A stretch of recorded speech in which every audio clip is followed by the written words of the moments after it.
Et ça y est, on est en direct pour ce nouveau Café Papote. Je suis très contente de te retrouver. Alors, aujourd'hui, je vais répondre à la question que m'a posée Audrey, où elle m'explique que sa fille de 3 ans et demi, malheureusement, a mordu une petite camarade à l'école. Et elle ne sait pas du tout comment réagir, en fait, comment faire pour que sa fille comprenne que c'est pas le comportement acceptable, comment réagir, est-ce qu'il faut sévir, comment on réagit, en fait, nous, en tant que parents, quand on apprend que notre enfant a tapé, a mordu, a bousculé, peu importe, j'ai envie de te dire quelque part. Alors, j'en profite pour te rappeler comment fonctionnent les cafés papotes. Si tu es en live sur Instagram tout de suite, et je vois qu'il y en a quelques-unes qui sont présentes, c'est chouette, eh bien, tu peux me poser tes questions aussi en direct dans le chat, et j'irai jeter un petit œil après. Et puis, si tu as une question que tu veux me poser, que tu souhaiterais que j'y réponde dans un prochain Café Papote ou un épisode de podcast, eh bien, tu peux aller directement sur mon site merrecredi.com/confidence au pluriel. Et là, tu verras, tu as de quoi très rapidement me poser ta question. Et quand je suis en panne d'inspiration, ce qui peut m'arriver, eh bien, je pioche dedans pour pouvoir te proposer ces épisodes Café Papote. Allez, on revient au sujet du jour. Donc, une petite fille de 3 ans et demi qui a mordu un camarade en classe et sa maman, Audrey, se demande comment réagir. J'ai envie de te dire déjà la première chose, c'est vrai qu'en tant que parent, on n'aime pas que notre enfant soit un mordeur, soit un pousseur, soit quelqu'un qui tape ou autre. Autant on a envie de les protéger du harcèlement et qu'ils ne deviennent pas victimes, mais on n'aime pas non plus que ce soit l'agresseur. Mordre, j'ai envie de te dire, pousser ou autre, il n'y a pas de... Enlève-toi l'idée de la tête, un quelconque jugement dessus. Ton enfant n'est pas un tyran, n'est pas un psychopathe en puissance parce qu'il a mordu un camarade, parce qu'il a poussé un enfant, parce qu'il a mis un coup de pied ou autre. C'est vraiment... c'est très classique, en fait, les comportements, entre guillemets, violents des enfants. Violents dans le sens où, finalement, c'est le corps qui va s'exprimer au lieu du verbal, de la communication verbale. Et ça, c'est quelque chose de classique et qu'on oublie, parce que quand ton enfant est tout petit, qu'il ne parle pas bien, on arrive encore un peu plus facilement à imaginer que, comme il ne sait pas parler, il va utiliser son corps pour communiquer. Sauf que, en grandissant, c'est toujours aussi vrai, en fait. Parce que le langage corporel, c'est quelque chose d'instinctif. C'est vraiment quelque chose qui est primaire, primal. Ton enfant a beau savoir parler relativement correctement à 3 ans et demi, pour autant, le processus du langage de la communication reste une fonction neurologique complexe. Ça va lui demander de la réflexion. Ça va demander aussi potentiellement, de réprimer en fait un réflexe qu'on peut avoir. Et ça, à 3 ans et demi, tu te doutes bien, même si ton enfant sait très bien parler, mais ça reste compliqué en fait de réprimer ce réflexe de frapper, de taper, de bousculer quand ton enfant est débordé par une émotion forte. Donc en fait, la première chose que je voudrais te dire, c'est vraiment ne te fie pas au fait que ton enfant est grand, qu'il sait parler. Je vais te partager une anecdote, c'est que de mes 3 enfants, ma fille donc vient, au moment où j'enregistre là, le live, elle vient d'avoir 9 ans, le langage corporel reste son réflexe premier. Même si elle a 9 ans, si tu veux, ça demande, faut vraiment se retirer de la tête l'âge de nos enfants. C'est pas parce qu'ils sont grands qu'ils sont capables d'exprimer avec des mots quand ils se font déborder par leurs émotions. Et j'ai envie de te dire, si tu en doutes, bien regarde-toi. Regarde-toi un petit peu, en toute objectivité. Si, comme moi, tu as fait le choix d'une éducation bienveillante, respectueuse de ton enfant, pour autant, tu as aussi reçu une éducation par le passé qui est ancrée en toi, qui a créé des automatismes. Tu tâtonnes quelque part dans cette bienveillance. On essaye d'ajuster et de faire différemment.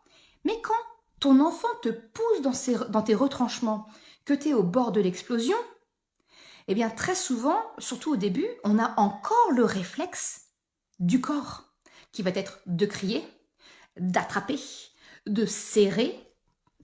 Certains, malheureusement, ça va être de frapper aussi. C'est un réflexe qu'il faut déconstruire. On est bien d'accord. Je suis pas là pour banaliser les violences non éducatives ordinaires. On est bien d'accord là-dessus. Mais ce que je veux dire par là, c'est qu'il faut aussi se rendre compte que même nous, en tant qu'adultes, la communication physique reste instinctive. Donc, ta fille de 3 ans et demi qui mord un camarade, j'ai envie de te dire, encore une fois, j'en ai fait un épisode de podcast, mais expliquer son comportement ne veut pas dire l'excuser, d'accord? Donc, ce que je t'invite premièrement, c'est de comprendre en fait son comportement, c'est de l'expliquer. Ça ne veut pas dire que tu le cautionnes, ça ne veut pas dire que tu es d'accord pour que ta fille continue de taper, de mordre ou de pousser un camarade. On est bien d'accord. Mais c'est déjà de se sortir de cette idée que c'est peut-être un psychopathe en puissance, une harceleuse en puissance, tu vois. Non, non, non, non. C'est juste qu'elle s'est fait déborder par ses émotions et que le seul moyen qu'elle ait trouvé à cet instant-là, ça a été la communication physique, mordre. C'est un moyen de décharge. Comme ça peut être de crier, de hurler, de taper ou autre, c'est un moyen de décharge naturel, on va dire, tu vois, c'est vraiment instinctif. Je regarde aussi parce que je me suis quand même pris quelques petites notes pour pas que l'épisode soit complètement décousu. Je le prépare quand même un minimum en mettant des petits bullet points. Donc ouais, voilà. Dis-toi que mordre, pousser, taper, tout ce qui est communication physique, c'est un moyen de décharger l'émotion. Et si tu comprends comment fonctionne une émotion, sa décharge, elle est nécessaire. C'est dans le cycle naturel d'une émotion. Si ça ne te parle pas, là, je vais te renvoyer sur mon guide gratuit, la boussole des émotions, où justement, sur la toute première partie, très rapidement, ça prend pas 3 heures parce que dans notre quotidien, on n'a pas 3 heures. Mais je t'explique quand même comment fonctionne une émotion pour bien comprendre en fait et comprendre que la décharge d'une émotion, elle est nécessaire. Après, bien sûr, on va accompagner notre enfant à savoir libérer, exprimer son émotion d'une manière plus acceptable que de mentir, taper ou pousser. On est bien d'accord. Mais il faut déjà arriver à comprendre ce processus naturel de décharge. Ça, c'est vraiment la première chose que j'ai envie de te dire. Ce que j'ai envie de te dire, c'est qu'ensuite, une fois que tu as compris, que tu t'es rassuré, on va dire, que non, ta fille n'est pas une harceleuse en puissance parce qu'elle a mordu un camarade, que c'est le moyen qu'elle a trouvé pour exprimer un surplus émotionnel qu'elle a eu, eh bien là, c'est là, après coup, si tu veux, tu vas revenir avec elle, dire, maîtresse ou la TSEM, ou voilà, on m'a expliqué qu'il y a eu un incident à l'école, que la petite fille a été mordue, que, a priori, c'est le seul moyen que tu aies trouvé pour exprimer peut-être ton désaccord. Qu'est-ce qui s'est passé? Tu vas inviter ton enfant en fait à lui exposer sa version des faits. C'est un moyen aussi d'accueillir son émotion sans la culpabiliser, sans dire ah bouh c'est mal. Là en fait en faisant ça, dans le meilleur des cas ta fille va pouf pouf pouf pouf pouf fermer toutes les écoutilles et elle va pas du tout entendre le message, soit elle va être paralysée par un sentiment de honte, de culpabilité et d'autoflagellation, et ça va empiéter finalement son sentiment de confiance en elle. C'est pas constructif, c'est pas ce qu'on veut en tant que parent. Alors on veut pas que notre enfant considère que mordre c'est normal, on est d'accord, mais tu vois en fait c'est une histoire de curseur. C'est pas parce qu'on va accueillir son émotion, chercher à comprendre, qu'on valide le comportement. C'est 2 choses différentes, vraiment, j'insiste.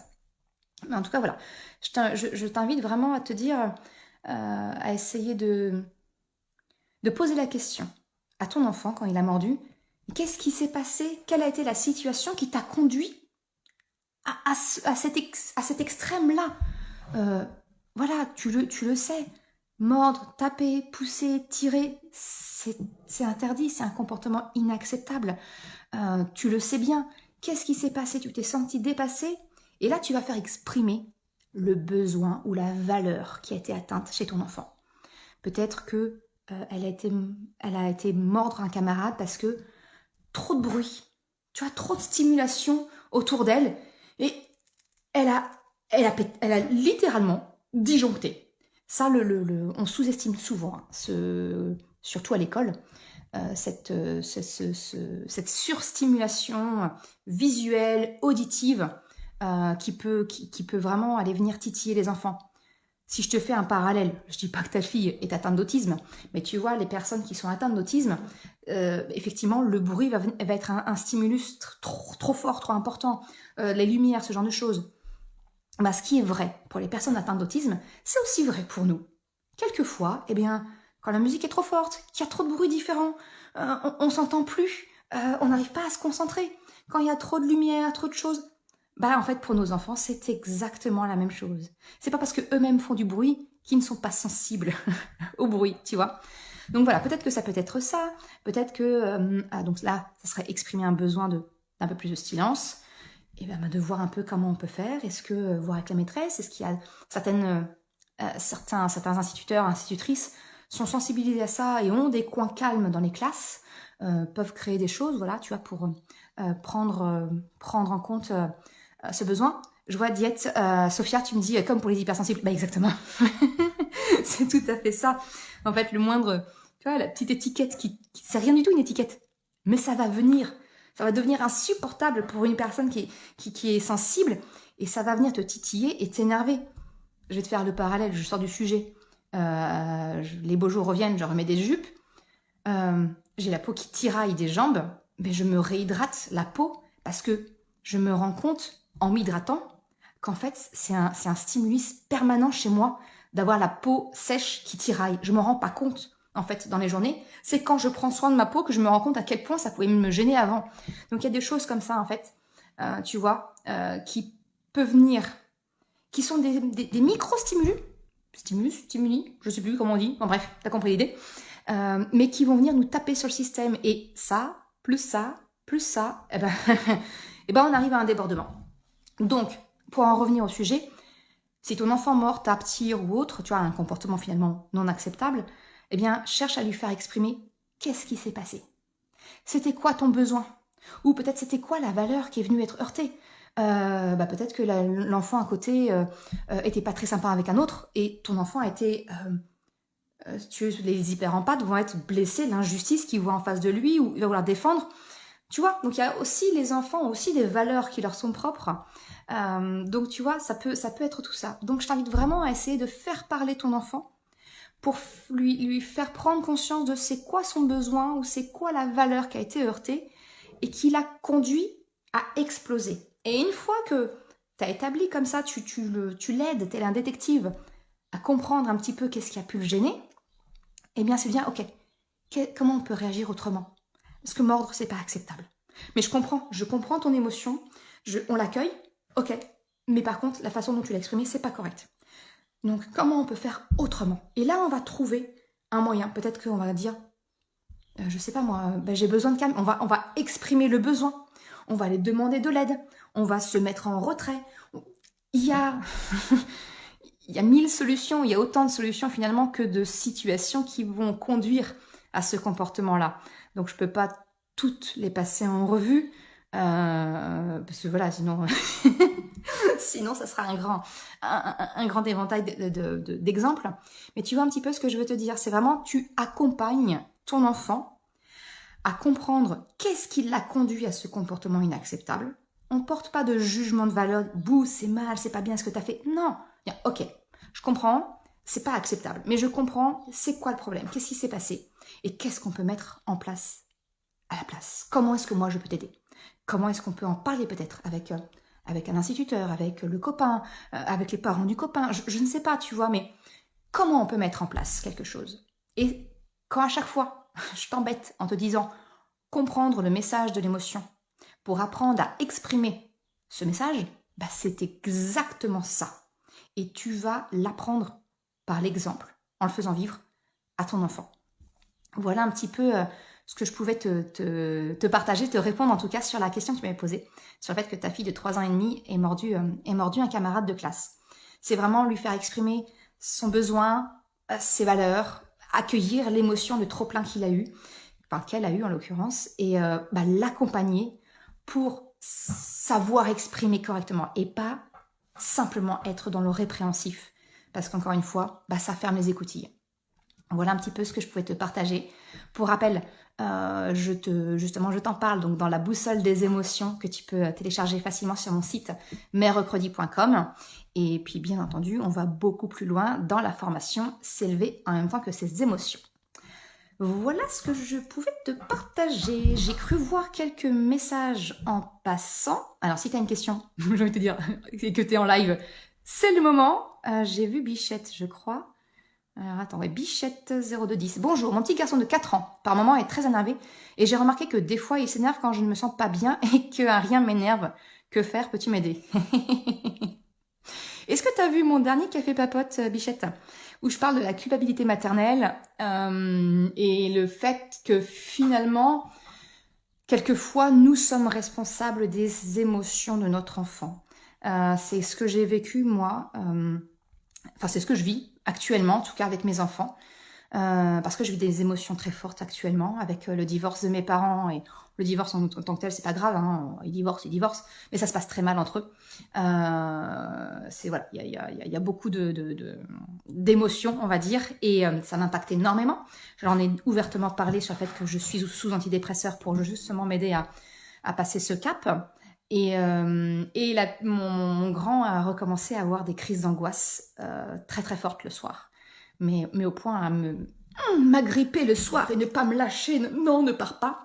Parce qu'il a un grand sentiment d'insécurité. Et sa psy m'avait dit comme ça, en prenant des pincettes, vous savez, peut-être que votre fils n'est que le symptôme de vos ressentis. Et ouais, effectivement, mon fils exprimait le fait qu'il était en insécurité. Et ouais, j'ai sur plusieurs plans de ma vie, je suis à mon compte, typiquement. Donc, quand je travaille moins, il y a moins de rentrée d'argent. Donc, j'ai une insécurité financière, l'insécurité par rapport, voilà, à la santé mentale, on va dire, de mes parents, ce genre de choses, tu vois. Donc, effectivement, nos enfants peuvent aussi... C'est pas qu'ils peuvent, en fait, c'est que... Et je veux pas du tout culpabiliser. Attention, tu sais bien que c'est pas du tout mon message, mais il faut bien prendre conscience que nos enfants sont des éponges émotionnelles et que très souvent leur comportement est le reflet extérieur de ce que nous vivons. Et ils l'expriment pas spécialement de la même manière.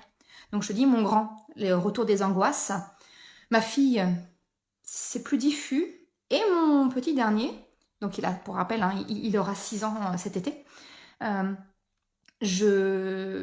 a remarqué que son comportement avait changé. Depuis décembre, on le trouve très très énervé, beaucoup plus en phase d'affirmation, alors que tu sais très bien comment je suis. On est dans l'autonomie, la responsabilisation, voilà. Et en fait, en faisant le parallèle, je me dis que son changement de comportement, eh bien, il coïncide aussi avec mon mal-être grandissant à un moment donné, si tu veux. Donc oui. Là, je viens juste enfoncer la porte ouverte que tu m'as mentionné, le fait que oui, nos enfants peuvent être le miroir de ce que l'on vit nous. Donc quand tu me dis que ton enfant de 4 ans est énervé et que en fait il s'énerve quand toi tu ne vas pas bien, j'ai envie de te poser plusieurs questions. Tu vois, on sera en coaching, toi et moi, je te poserai la question de dire mais est-ce que tu n'es pas bien, mais est-ce que tu t'autorises toi à t'énerver? Est-ce qu'il y a des choses que tu refoules, en fait qui t'énervent mais que tu refoules et du coup ça reste dans une forme de rumination et ton enfant inconsciemment capte, tu vois, cette colère, cet énervement et l'exprime pour toi, peut-être. C'est en ça que tout ce que je te propose, que ce soit mes coachings individuels, que ce soit mes formations, tout passe par toi. Je ne suis pas de ces coachs parentales qui va te dire utilise telle technique, la technique des choix multiples avec ton enfant pour contrer l'opposition. Non, en fait, moi, je considère que c'est pas des trucs et astuces. Je considère que nous, parents, on a tout à gagner à travailler sur nous, à mieux vivre nos propres émotions, à changer notre façon d'être avec nos enfants, à nous remettre en question pour évoluer. Parce que si nos enfants captent l'énervement, si on se sent mieux, ils le captent aussi. Donc en fait, si tu veux aider ton fils à moins s'énerver, j'ai envie de te dire, aide-toi. Aide-toi. Et c'est ce que moi je fais. Entre les antidépresseurs, entre le suivi psychologique, je vois aussi une psychothérapeute pour m'aider. Et ce qui me fait rire, c'est que elle me dit souvent ce que j'explique dans mes formations. On le sait bien, hein, les cordonniers sont les plus mal chaussés. J'ai beau le savoir gérer pour mes enfants. Quand il s'agit de mes parents, c'est pas la même chose. J'ai un peu plus de mal. Mais bon, bref, c'est pas le sujet. Donc oui, t'aider, j'ai envie de te dire, regarde en toi. Va explorer tes propres émotions. Ouvre cette boîte de Pandore. Tu as tout à y gagner. Oui, ça fait peur. Oui, ça va créer un grand chamboulement et on ne se sent pas des fois à la force. Mais en fait, ça coûte beaucoup moins cher en énergie, en santé mentale, en bien-être familial, de chambouler tout ça et d'ouvrir la boîte de Pandore que de mettre un couvercle dessus et de se dire on verra plus tard. Mais en fait, on verra plus tard, non. Parce que ça change pas le comportement de ton enfant, parce que toi, t'es toujours t'as mis un couvercle dessus, t'as rien accueilli chez toi, tu vois. Et donc ça peut faire peur, bien sûr que ça fait peur, mais en fait, le coût financier, mental, énergétique, tout ce que tu veux bien, tout ça, ça sera toujours moins cher, en fait, finalement, tu vois, de prendre soin de toi, que de dire non, mais moi, c'est pas grave, voilà, on continue le train-train quotidien. Non, ça coûte très très cher, on s'en rend pas compte, mais ça coûte très très cher pour tout le monde, pour la vie familiale. Donc, Bichette, vraiment, prends soin de toi, ouvre cette boîte de Pandore qui est peut-être tes émotions, et on en échange en message privé avec grand plaisir si tu le désires. Alors, j'ai vu une autre petite question. Camille, SMC. Hello. Et quand, à la question « Pourquoi tu fais ça ?», ton enfant te répond « J'avais envie ». Que peut-on faire? Alors oui, effectivement. Donc, quand ton enfant donc, a tapé, mordu, tiré ou autre, et que tu dis « Mais pourquoi t'as fait ça ?» Et il te dit « J'avais envie ». Mais pourquoi? Qu'est-ce qui a fait que tu en as eu envie? Qu'est-ce que c'est venu soulager chez toi?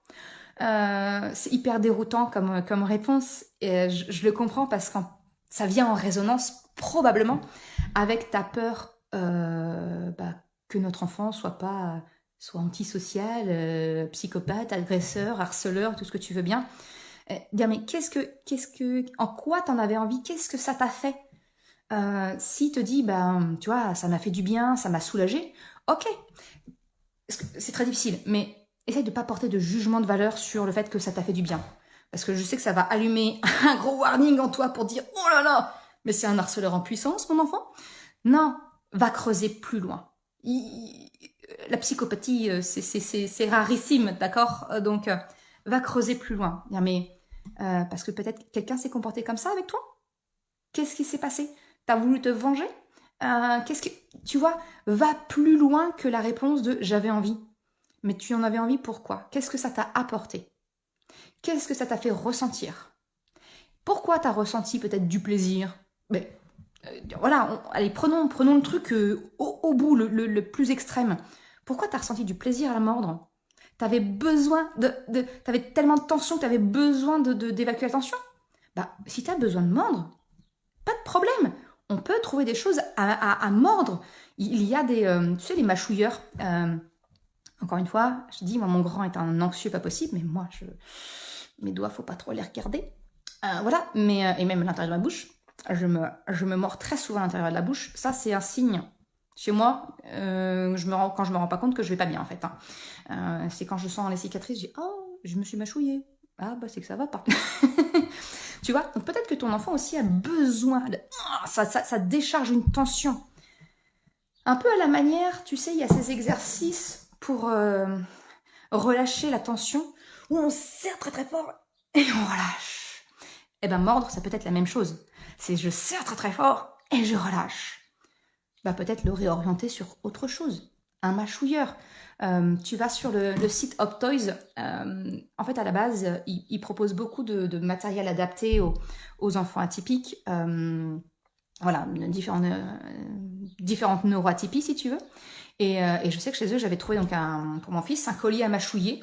C'est une espèce de caoutchouc siliconé. Il avait aussi un embout de crayon parce qu'il me défonçait les stylos. Il me bouffait les bords du manche, tu sais, le bord de côte des manches. Voilà, je ne compte pas le nombre de choses que j'ai perdues parce qu'il mâchouillait, qu'il mordait. Voilà, il avait ce besoin-là. Donc peut-être que c'est ça. Je ne sais pas. Donc vraiment, je t'encourage, Camille, à aller plus loin que la réponse de ton enfant. J'en avais envie. Mais pourquoi? qu'est-ce que ça t'apporte, pour essayer d'aller chercher, encore une fois, c'est quoi le besoin. Et à partir du moment où tu as le besoin, eh ben là, tu peux chercher un compromis. Là, tu peux chercher un moyen de répondre, d'assouvir son besoin, mais avec un comportement acceptable. Je regarde s'il y a d'autres questions. Oh, j'ai fait une mauvaise manip, encore une fois. Ok. Donc, oui, Sophia, tu me dis comme les hypersensibles. Ok. Bon, a priori, j'ai fait le tour des questions. Ok, super. En tout cas, voilà, c'était le petit partage d'aujourd'hui. Je te souhaite une excellente après-midi. Pour information, il n'y aura pas d'épisode de podcast samedi matin parce que je vais modifier la programmation. Maintenant, les épisodes de podcast sortiront le mardi pour les épisodes Café Papote, qui sont le replay des lives que l'on fait toi et moi sur Instagram. Et l'épisode de podcast classique, lui, sortira dorénavant le jeudi matin. Voilà pour la petite annonce. Je te souhaite une excellente après-midi et je te dis à très bientôt. Ciao! Ah, attends. Dernière question avant de partir. Lily Ward, tu me dis bonjour Maude. Et quand on n'arrive pas à identifier le besoin derrière le comportement, est-ce que tu aurais un exemple? Parce que comment tu fais pour ne pas identifier le besoin? C'est plutôt ça ma question. J'aurais besoin que tu me... parce que le besoin, tu l'identifies en posant la question à ton enfant. Qu'est-ce que tu as voulu dire? De quoi tu avais besoin? Qu'est-ce qui s'est passé? Quelle était décrire la situation? Tu peux aussi faire appel au corps de ton enfant, dire mais comment ça s'est matérialisé dans ton corps? Ma fille de 2 ans n'arrive pas à me répondre. Ben effectivement, ouais, 2 ans, je ne sais pas si elle parle ou non. C'est plus... effectivement, la communication va être différente avec un enfant de 2 ans. Déjà, je t'encourage vivement à mettre en place la langue des signes avec ta fille. 2 ans, c'est pas trop tard. J'utilise encore la langue des signes avec mes enfants qui ont bientôt 11 ans, 9 ans et bientôt 6 ans, tu vois. La langue des signes, c'est la base, en fait. C'est ce qui m'évite énormément de crier. Parce que dès que je capte leur regard, au lieu de crier, eh bien, je fais des signes. Enfin, voilà, c'est vraiment très, très utile. Quand elle n'arrive pas à te répondre, eh bien, à 2 ans, en fait, moi, ce que je faisais avec eux, si tu veux, c'était plutôt, je vais suggérer. Là, je vais venir faire des propositions. Est-ce que c'est pour ça? Oui, non. Il y a une chance sur 2 que tu te trompes sur le besoin. Mais en fait, c'est pas grave. C'est pas grave parce que tu donnes l'habitude à ta fille de rechercher le besoin. Donc même si ton enfant ne te répond pas, n'est pas en mesure de savoir quel est son besoin, c'est pas grave. C'est pas grave parce qu'à force de répéter, tu donnes l'automatisme, tu apprends l'automatisme à ton enfant de rechercher ce besoin, de rechercher la valeur qui a été heurtée. Donc ne t'arrête pas au fait que qu'elle ne te réponde pas ou qu'elle ne sache pas. C'est pas grave. C'est pas grave. Cette fois-ci, elle ne peut pas. Mais tu vas voir, peut-être que la prochaine fois, elle y arrivera. Ou peut-être qu'en grandissant, enfin c'est pas peut-être, mais c'est sûr qu'en grandissant, elle y arrivera. Donc en attendant, tu peux suggérer. Et puis tu peux proposer des méthodes alternatives. Ben voilà, tu as mordu, est-ce que c'était parce que tu étais fatigué? Est-ce que c'est parce qu'il t'a poussé? Ok, eh bien, je te rappelle la règle, va chercher de l'aide auprès de l'assistante maternelle ou de la personne, tu vois. C'est vraiment, tu vas lui poser la question pour créer l'automatisme et tu vas lui proposer une alternative acceptable pour exprimer en tout cas son émotion, à défaut de savoir quel a été son besoin ou ses valeurs, c'est comment exprimer de manière acceptable l'émotion. Sophia, tu me dis, dans la crèche où j'ai bossé avant mon congé parental, la psychologue nous a interdit le langage des signes, car pour elle, ça retarde l'apprentissage du langage. Tu en penses quoi? J'en pense que malheureusement, tout le monde n'est pas bien formé aux différentes... comment dire? Aux différentes techniques. Non, ça ne retarde en rien l'acquisition du langage. Ça devient naturel, ça devient même un support.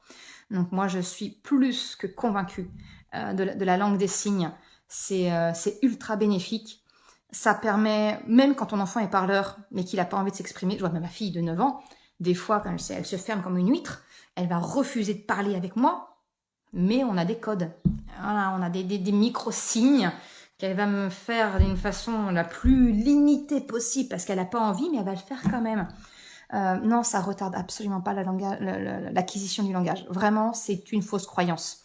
Il y a plein de références. Regarde sur Google, j'en ai pas qui me viennent en tête, j'en suis désolée. Mais sincèrement, c'est une fausse croyance. Ça ne change en rien. Et ça n'a, à mon sens, que des bénéfices. Lily, pourtant c'est une vraie pipelette, mais merci pour la réponse. Bien sûr, on continue la bienveillance. Eh ben super, contente. Voilà, bon, eh bien, je vais pas tarder à vous quitter. Oh oui, parce qu'il faut que j'aille chercher mon fils, il a un rendez-vous médical, donc il faut absolument que j'y aille. C'était vraiment un vrai plaisir d'échanger en direct avec vous toutes et tous, parce que j'ai vu passer aussi des papas dans le, dans le live. Je vous souhaite une excellente après-midi, un très bon week-end et à la semaine prochaine. Ciao!